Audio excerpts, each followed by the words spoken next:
Greetings, YouTube. You get to listen to my dryer turn itself off in the background. Um, I'm going to beg and plead to game writers across the world right now.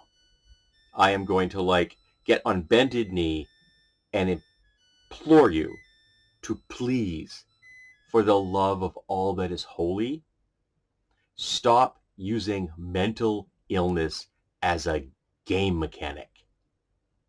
Just stop. In the last 2 weeks, I've read two different gaming systems, or I'm currently reading one. I finished reading another. One was Aether and Steam, or Steam Works. Aether and Steam. It's Aether and Steam, something like that. And the current one is Tellurion. It's a very complex word.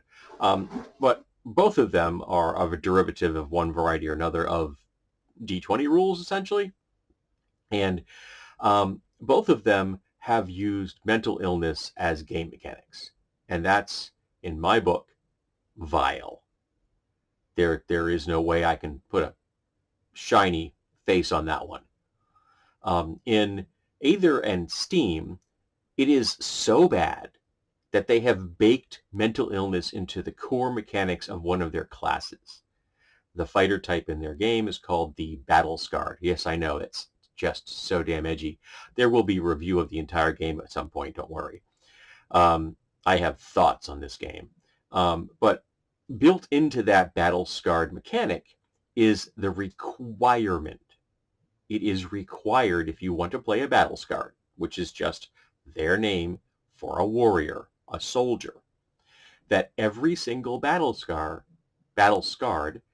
has PTSD. Every single one.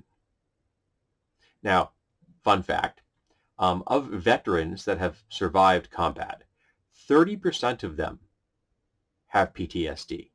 40% of adults that have survived domestic abuse have PTSD, and 50% of people that have survived childhood abuse have PTSD. That's me right here.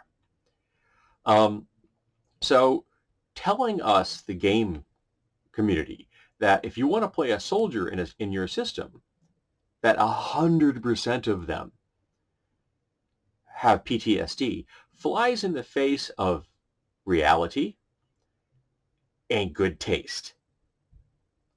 And on behalf of all of the people of the world that have PTSD, and I'm going out on a limb here, but I'm going to speak for the entire community of those of us that have PTSD.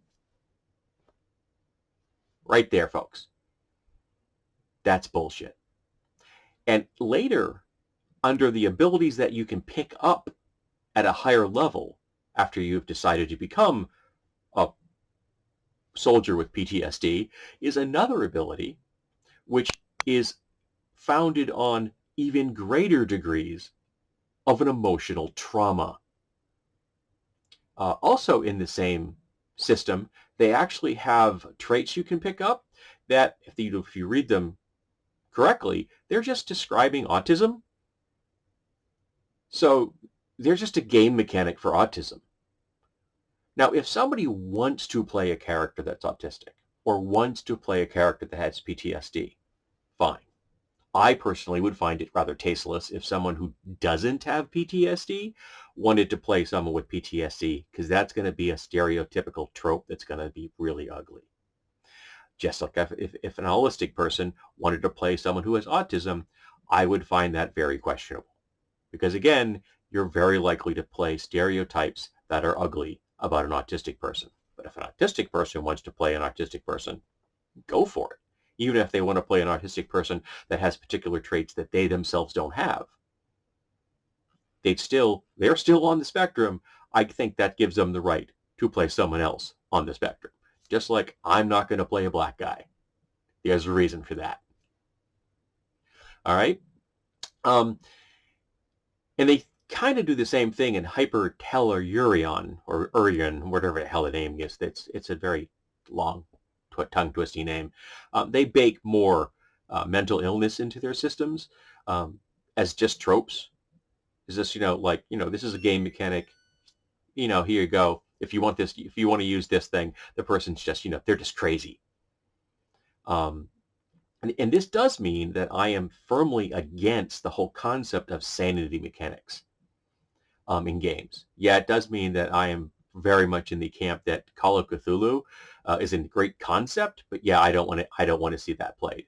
I don't want to be in a Call of Cthulhu game, and I do not think that there is any way to play in a Call of Cthulhu game and not be tasteless and not be deeply problematic and offensive to all of the people in the world that have actual mental illness.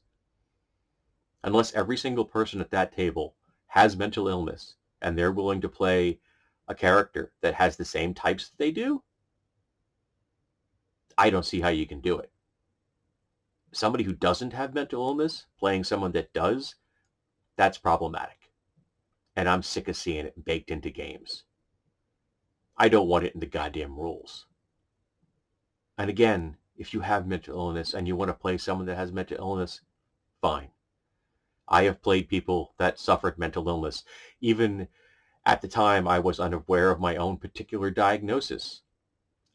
I knew I wasn't right. I knew that something was skewed.